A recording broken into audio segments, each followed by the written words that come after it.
چین نے بدھ کے روز فلسطینی پناہ گزینوں کے لیے قائم اقوام متحدہ کے ادارے UNRWA کو امداد دینے کے ایک معاہدے پر دستخط کیے ہیں۔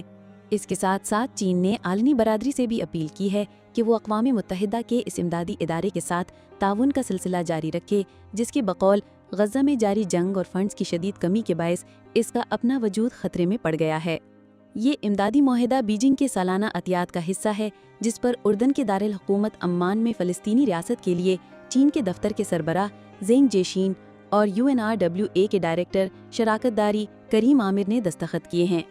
زینگ نے UNRWA کے اس کردار کو ناگزیر قرار دیا جو وہ لاکھوں فلسطینی پناہ گزینوں کو انسانی امداد کی فراہمی کے لیے کر رہا ہے۔ ان کا کہنا تھا کہ چین نے اپنا سالانہ عطیہ بڑھا دیا ہے اور غزہ تنازع کے آغاز سے طبی سامان سمیت دیگر امداد فراہم کی ہے۔ زینگ نے کہا کہ چین عالمی برادری سے اپیل کرتا ہے کہ وہ UNRWA کے ساتھ تعاون جاری رکھے۔ انہوں نے مزید کہا کہ بیجنگ لڑائی کے خاتمے اور دو ریاستی حل کے فریم ورک پر مبنی ایک منصفانہ اور دیرپا حل کے لیے کام کرنے کو تیار ہے۔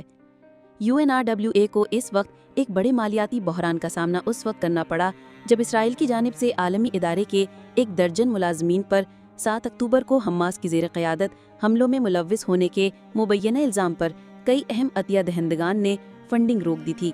اگرچہ بعد میں کئی عطیہ دہندگان نے فنڈنگ بحال بھی کر دی، تاہم ایجنسی کا کہنا ہے کہ اسے اب بھی بہت بڑی مالیاتی مشکلات کا سامنا ہے۔